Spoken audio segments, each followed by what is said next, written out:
Good morning Chhattisgarh, आप देख रहे हैं IBC 24 और मैं हूं आपके साथ छाया चौधरी। चलिए बुलेटिन की शुरुआत करेंगे सुर्खियों के साथ। पीएम मोदी आज IIT भिलाई के स्थायी परिसर का करेंगे वर्चुअल शुभारंभ। कवर्धा में केंद्रीय विद्यालय का भी लोकार्पण। सीएम विष्णुदेव साय और केंद्रीय मंत्री धर्मेंद्र प्रधान रहेंगे मौजूद। सीएम विष्णुदेव साय आज रायपुर में एक क्षेत्रीय सरस मेला का करेंगे शुभारंभ। साइंस कॉलेज मैदान में लगा है मेला। महिला स्व सहायता समूहों के उत्कृष्ट उत्पादों की प्रदर्शनी।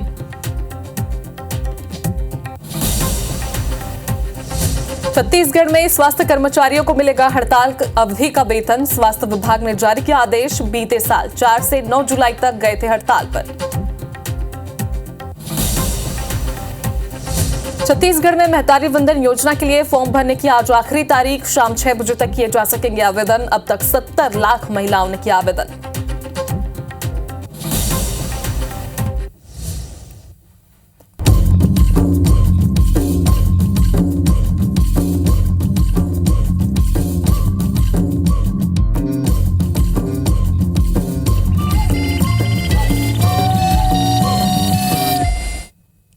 बुलेटिन की शुरुआत करेंगे बड़ी खबर के साथ। रायपुर से बड़ी खबर आपको बता दें, महतारी वंदन योजना की आखिरी तारीख है आज महतारी वंदन योजना के फॉर्म भरने की आखिरी तारीख है। शाम 6 बजे तक आवेदन किए जा सकेंगे। लगभग 70 लाख महिलाओं ने अब तक आवेदन किया है। तो एक क्राइटेरिया तय किया गया है जिसके अकॉर्डिंग यहाँ पर योजना में फॉर्म भरा जा रहा है। अगर बात की जाए आज की, तो 20 तारीख आखिरी दिन था, आखिरी तारीख थी, तो आज वो दिन है और आज शाम 6 बजे तक जो अभ्यर्थी हैं, जो महिलाएं हैं, इसमें आवेदन भर सकती हैं। और अब तक की अगर बात की जाए तो छत्तीसगढ़ के 70 लाख महिलाओं ने इस योजना का लाभ उठाने के लिए अपना आवेदन फॉर्म जमा किया है।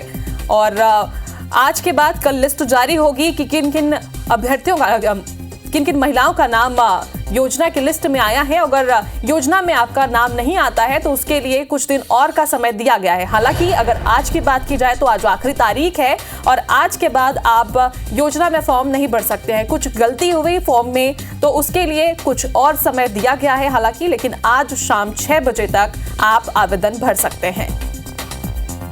तो महतारी वंदन योजना, इस योजना में हर महीने महिलाओं को 1000 रुपए उनके खाते में मिलेंगे। साल में 12,000 रुपए इस योजना के तहत महिलाओं को दिए जाएंगे। और महिलाओं में क्राइटेरिया भी तय किए गए हैं। जो शादीशुदा महिला हैं, जो विधवा हैं, और इन सभी को इस योजना का लाभ मिलेगा। हर महीने 1000 रुपए इनके खाते में आएंगे। और आज शाम 6 बजे तक योजना का लाभ आप उठा सकते हैं, यानी कि योजना के लिए आप एप्लीकेशन भर सकते हैं। ऑनलाइन ये एप्लीकेशन भरा जा रहा है और जितने भी केंद्र हैं वहां आज लगभग काफी संख्या में महिलाओं की भीड़ देखी जा सकती है क्योंकि आज आखिरी दिन है। तो जाहिर सी बात है सभी महिलाएं केंद्र की ओर रुख करेंगी जहां से पंजीयन हो रहा है और पंजीयन कराने के लिए सभी महिलाएं केंद्रों में पहुंचेंगी क्योंकि आज आखिरी तारीख है। 6 बजे तक, शाम 6 बजे तक लगभग सभी महिलाओं को आवेदन भर लेना चाहिए ताकि उनको इस योजना का लाभ मिल सके। क्योंकि तारीख पहले से घोषित कर दी गई थी, एक तारीख का डेट दे दिया गया था कि इस तारीख तक आप फॉर्म भर सकते हैं। आज वही तारीख है, 20 तारीख आखिरी दिन था और आज आखिरी दिन है। आज 20 तारीख है। आज शाम 6 बजे तक आप महतारी वंदन योजना का फॉर्म भर सकते हैं।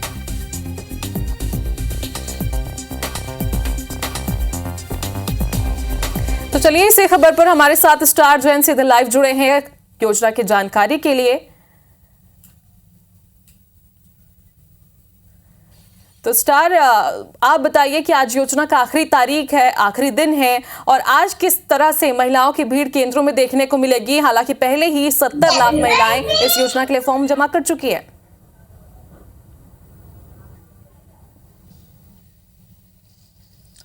देखिए, सरकार की तरफ से लगातार 7 तारीख से अभियान चलाया गया था और जगह जगह शिविर लगाए गए थे और उसमें कह दिया गया था कि किसी भी प्रकार से महिलाओं को दिक्कत नहीं आनी चाहिए। यहाँ तक कि 6 अलग अलग तरीके से, एक तो वेब पोर्टल जारी किया गया तो उसके ज़रिए ऑनलाइन फॉर्म भराए जा रहे थे। मोबाइल एप्लीकेशन था, उसके ज़रिए आंगनवाड़ी केंद्रों में, इसके अलावा जो ग्राम पंचायत है वहाँ के कार्यालयों में और वार्ड पार्षद के कार्यालयों में भी यह शिविर लगाकर भी आवेदन फॉर्म भराया जा रहा था। मैनुअली और ऑनलाइन ऑफलाइन दोनों, और 70 लाख करीब आवेदन अब तक जमा हो चुके हैं। और सरकार का जैसा मानना है कि लगभग सभी महिलाओं ने बढ़ चढ़कर हिस्सा लिया इस योजना के तहत में और अपने आवेदन प्रस्तुत किए हैं। और आज अंतिम तारीख है, शाम 6 बजे तक और भी लोग आवेदन कर सकते हैं। मेरे पीछे आप एक केंद्र दिख रहे हैं, चूँकि ये केंद्र भी अभी बंद है। इस वजह ये है कि ज़्यादातर इस वार्ड से जुड़ी हुई जो महिलाएं उन्होंने अपना आवेदन कर दिया है, और 2-4 लोग कुछ यदि शेष रह भी गए हैं तो उनके लिए दिन भर का समय है, 6 बजे तक का समय रहेगा, जो यहाँ पर आकर अपना आवेदन जमा करेंगे यहाँ। और कहीं ना कहीं ये पोर्टल की व्यवस्थाएं की गई थी, ऑनलाइन ऑफलाइन तमाम प्रकार की व्यवस्थाएं की गई थी, जिस वजह से ये पूरा हो चुका है और लगभग 70 लाख लोगों ने आवेदन कर चुका है। तो आज अभी भी समय है लोगों के पास, और जो बची हुई महिलाएं हैं वो अपना आवेदन प्रस्तुत कर सकती है। सरकार का जैसा दावा है कि लगभग सभी लोगों ने आवेदन कर लिया है और अलग अलग स्तर पर सरकार इस योजना में वृहद तौर पर जुड़ चुकी थी, ताकि ज़्यादा से ज़्यादा लोगों को, महिलाओं को इसका फायदा मिल सके। यहाँ बिल्कुल स्टार, तो आज आखिरी तारीख है, आप नजर बनाकर रखिएगा कितनी भीड़ होती है, कितनी महिलाएं पहुंचती है, कितना आंकड़ा इस योजना के तहत पहुंचता है, सभी जानकारी आपसे लेते रहेंगे। शुक्रिया जानकारी के लिए। तो वहीं भिलाई से बड़ी खबर आपको बता दें, आईआईटी भिलाई के स्थायी परिसर का आज शुभारंभ हो जाएगा। पीएम नरेंद्र मोदी वर्चुअल माध्यम से शुभारंभ करेंगे। 400 एकड़ रकबे में है आईआईटी परिसर और सीएम विष्णु देसाई आज इस दौरान मौजूद रहेंगे। केंद्रीय मंत्री धर्मेंद्र प्रधान, सांसद विजय बघेल मौजूद रहेंगे। बिल्डिंग्स के नाम छत्तीसगढ़ की नदियों और पर्वतों के नाम पर रखा गया है। तो एक बड़ी बात है कि नदियों और पर्वतों जो छत्तीसगढ़ में मौजूद है उन्हें प्रमोट किया जा रहा है, उसी की तर्ज पर इनका नाम रखा गया है। जो भी बिल्डिंग्स वहां बनाए गए हैं, क्योंकि 400 एकड़ में ये बिल्डिंग फैला हुआ है, तो काफी बड़ी खबर है। आईआईटी भिलाई के स्थायी परिसर का आज शुभारंभ हो जाएगा।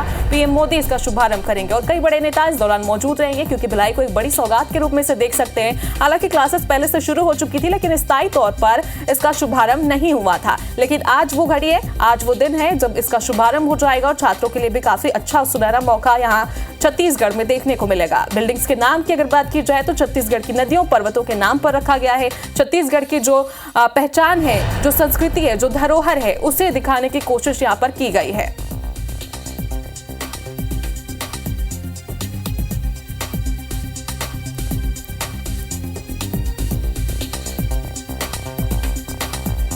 तो चलिए इस खबर पर हमारे साथ कोमल धनेसर जुड़ी हुई हैं सीधे लाइव। तो कोमल, आज बड़ा दिन है, आज उद्घाटन हो जाएगा आईआईटी परिसर का।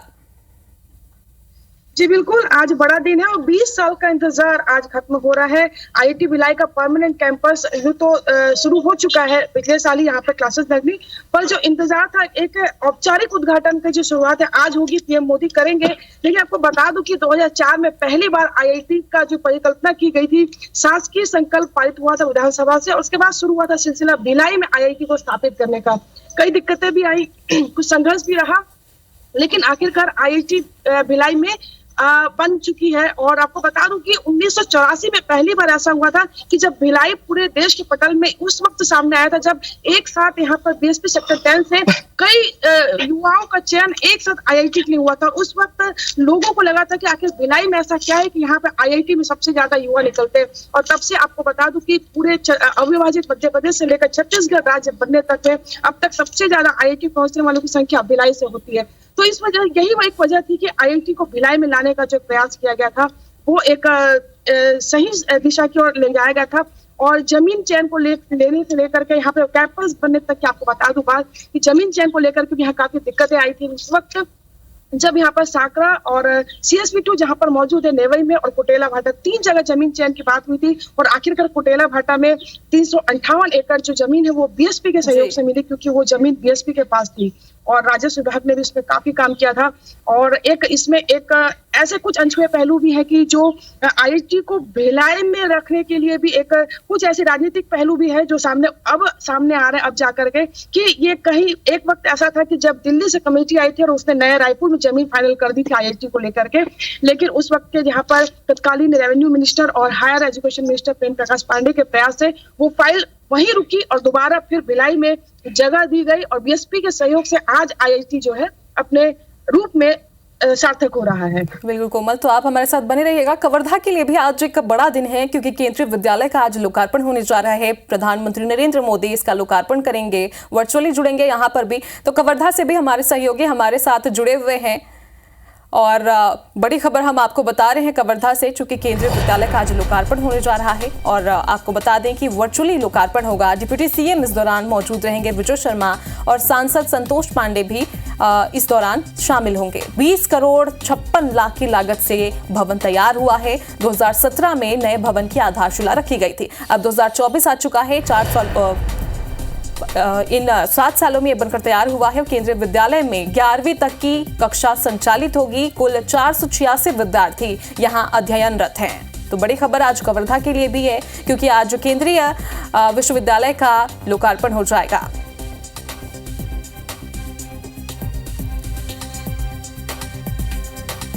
तो इसी खबर पर हमारे साथ सूर्यवंशी सीधे लाइव जुड़े हुए हैं। तो सूर्यवंशी, आप बताइए कि किस तरह की तैयारियां हैं? भिलाई की तरह कवर्धा को भी एक बड़ी सौगात इसे कह सकते हैं। निश्चित तौर पर आज कवर्धा जिले के लिए बड़ा सौगात माना जा रहा है, क्योंकि 2017 में इस केंद्रीय विद्यालय भवन के निर्माण के लिए आधारशिला रखा गया था और करीब 20.5 करोड़ रुपए की लागत से इस केंद्रीय भवन का निर्माण कराया गया है। और लगभग 6 साल बाद आज इसका जो है उद्घाटन होने जा रहा है, जिसका गवाह खुद प्रधानमंत्री नरेंद्र मोदी आज इसको उद्घाटन करेंगे। इस मौके पर आज जो छत्तीसगढ़ के डिप्टी सीएम है विजय शर्मा, स्थानीय सांसद संतोष पांडे के अलावा स्थानीय विधायक भावना बोहरा सहित तमाम जो पदाधिकारी और नेतागण है, अधिकारी है, वे यहाँ पर मौजूद रहेंगे। खास बात यह है कि केंद्रीय विद्यालय में कक्षा 11वीं तक के फिलहाल में कक्षाएं संचालित किए जा रहे हैं, जिसमें 450 से अधिक बच्चे अध्ययनरत है, जिनके लिए आज बड़ा दिन माना जा रहा है। चूंकि केंद्रीय विद्यालय भवन नहीं बनने के कारण बच्चों को वो तमाम फैसिलिटी सुविधाएं नहीं मिल पा रही थी, लेकिन आखिरकार यहाँ पर हाईटेक तरीके से जो निर्माण कराया गया केंद्रीय विद्यालय का, जिसमें बच्चों के लिए प्ले ग्राउंड के अलावा तमाम खेल की जो इंडोर स्टेडियम है वो भी यहाँ पर केंद्रीय विद्यालय भवन के साथ साथ निर्माण कराया गया है, जिसको लेकर के बच्चों में भी खासा उत्साह देखा जा रहा है। और बच्चों को, जो केंद्रीय विद्यालय के बच्चे हैं, उनको एक तरीके से कहा जा सकता है कि एक बड़ी सौगात है उनके लिए। और आने वाले दिनों में निश्चित तौर पर यह जो है मील का पत्थर साबित होगा केंद्रीय विद्यालय के बच्चों के लिए, जिसकी तैयारियां जो है पूरी कर ली गई है। आज जो प्रधानमंत्री नरेंद्र मोदी है वो वर्चुअल माध्यम से खुद इस भवन का जो है लोकार्पण करेंगे। जी सूर्य प्रकाश और कोमल, आप दोनों का ही बहुत बहुत शुक्रिया जानकारी देने के लिए। फिलहाल आप लोग नजर बनाकर रखिएगा। तो वही राजधानी रायपुर का रुख करेंगे। बड़ी खबर आपको बता दें, मंत्री केदार कश्यप का बयान सामने आया है। भारतीय जनता पार्टी ने पहले ही कहा था नक्सली बुलेट छोड़कर बैलेट पर आए। ये कश्यप ने कहा है हम नक्सलियों से बातचीत करने को तैयार हैं। ये भी बयान उन्होंने दिया है और साथ ही ये कहा है कि हम नक्सल प्रभावित इलाकों में कैंप खोल रहे हैं। नक्सल इलाकों में तिरंगा झंडा फहराया जा रहा है और विकास और सरकार योजनाएं पहुंचा रहे हैं। इससे बौखलाकर नक्सली वारदात को अंजाम दे रहे हैं। अगर नक्सली हमला करते हैं तो जवाब दिया जाएगा। तो केदार कश्यप का ये बड़ा बयान नक्सलियों को लेकर, नक्सलवाद को लेकर उन्होंने दिया है। छत्तीसगढ़ में भारतीय जनता पार्टी की सरकार बनी, अभी नहीं, कि उनको कहा था कि बुलेट छोड़कर के बैलेट की ओर आए। ये हम लोगों ने कहते हैं कई मंचों से उनसे बात करने की कही, कोशिश करेंगे ही। और जो उनके खिलाफ में यदि कार्रवाई करने की होगी तो कार्रवाई भी होगी। हिड़मा के गांव में जाकर के वहां पर उनके परिवार वालों से मुलाकात की और आज़ादी के बाद पहली बार वहां पर तिरंगा झंडा फहराया गया। तो ये भी एक बड़ा अच्छा संकेत है कि उस क्षेत्र में हमारे कैंप की बसाहट हो रही है। प्रधानमंत्री नरेंद्र मोदी और केंद्रीय गृह मंत्री अमित शाह और केंद्रीय रक्षा मंत्री राजनाथ सिंह छत्तीसगढ़ के दौरे पर आ सकते हैं। केंद्रीय गृह मंत्री अमित शाह 22 फरवरी और प्रधानमंत्री नरेंद्र मोदी 8 मार्च को छत्तीसगढ़ आ सकते हैं। 8 मार्च को महतारी वंदन योजना की पहली किश्त जारी होनी है। इसके लिए ऐसा कार्यक्रम तैयार किया जा रहा है कि प्रधानमंत्री नरेंद्र मोदी महतारी वंदन योजना की पहली किस्त जारी करें। जानकारी के मुताबिक केंद्रीय गृह मंत्री अमित शाह 22 फरवरी को सुबह 10 बजे सीधे कोंडागांव जाएंगे, जहां वे कार्यकर्ताओं की बैठक लेंगे। उसके बाद वे जांजगीर में आम सभा को संबोधित करने के साथ ही बिलासपुर में बुद्धिजीवियों के सम्मेलन में शामिल होंगे। साथ ही केंद्रीय रक्षा मंत्री राजनाथ सिंह 3 मार्च को छत्तीसगढ़ आ सकते हैं। बता दें कि लोकसभा चुनाव करीब है और इसके मद्देनजर बीजेपी के राष्ट्रीय नेता छत्तीसगढ़ का दौरा कर रहे हैं। अमित शाह जी सवेरे 10 बजे रायपुर पहुंचेंगे, इसके बाद कोंडागांव जाएंगे। उसके बाद 2 क्लस्टर और जो बचे हैं उनकी बैठक लेके माननीय अमित शाह जी शाम को यहाँ से दिल्ली के लिए प्रस्थान करेंगे। देखिए अभी कार्यक्रम तय नहीं हुआ है, लेकिन संभावना पूरी है कि माननीय मोदी जी का एक बार आगमन होगा चुनाव के आचार संहिता के पहले, और राजनाथ सिंह जी का भी आगमन होना है। गोयल ग्रुप के श्री बजरंग आयरन और माइंस प्रबंधन ने भानु प्रतापपुर के कोदापाखा आयुर्वेदिक स्वास्थ्य केंद्र को स्वास्थ्य शिविर लगाने के लिए कुर्सियां और चटाई जैसी आवश्यक सामग्रियां दी हैं। साथ ही औषधीय पौधों के रोपण के लिए 100 नग गमले भी दिए हैं। गोयल ग्रुप की सहायक महाप्रबंधक डीएन मोहंता ने बताया कि उनका संस्थान सामाजिक उत्तरदायित्व के निर्वहन के लिए हमेशा सजग रहता है। जैसे ही हमें ये जानकारी मिली कि कोदापाखा अस्पताल में शिविर आयोजित करने के लिए मूलभूत चीजों की आवश्यकता है, तो हमारे संस्थान ने तत्काल इसकी व्यवस्था की। इस तरह के जनोपकारी काम हम आगे भी करते रहेंगे। वहीं आयुर्वेदाचार्य डॉक्टर के वेणुगोपाल ने सामग्रियां देने के लिए गोयल ग्रुप का आभार जताया। नहीं भी होता है तो दूसरा ग्रुप की ओर से हमें जो गमला मिला है और जो चटाई मिला है और साथ में जो चेयर मिला है, जो गमला मिला है वो हर्बल गार्डन के लिए है। और हमारे औषधालय का प्रयास है कि कांकेर जिले का सबसे अच्छा, सुंदर और ट्रेनिंग प्रोग्राम के लायक जो है हर्बल गार्डन औषधि उद्यान जो हम बना रहे हैं, और उसमें आपका ग्रुप का एक विशेष सहयोग मिला है। बहुत बहुत धन्यवाद।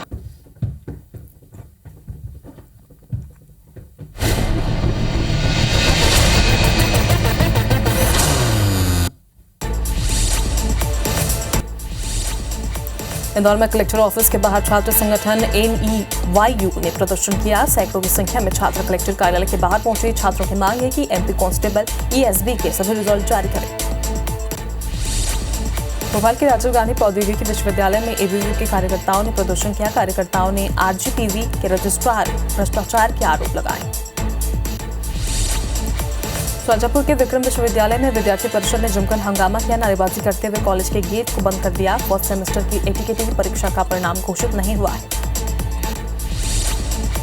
अमोल रत्नाकर वैद को क्रिप्स के मैनेजिंग डायरेक्टर का अतिरिक्त प्रभार दिया गया है। अमोल रत्नाकर क्रिप्स के संचालक हैं। श्रीकांत पाटिल के हटने के बाद से मैनेजिंग डायरेक्टर का पद खाली।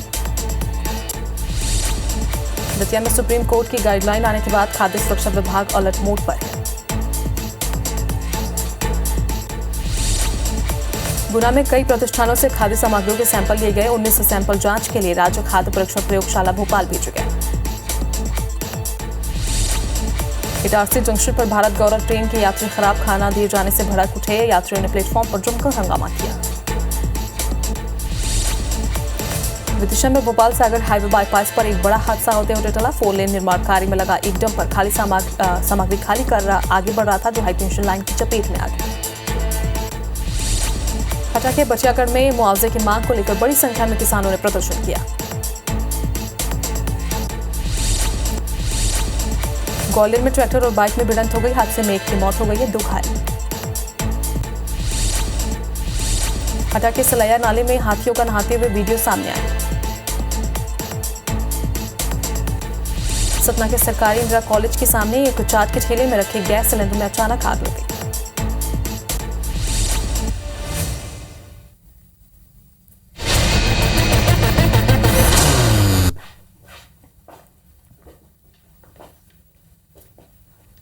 राम राम।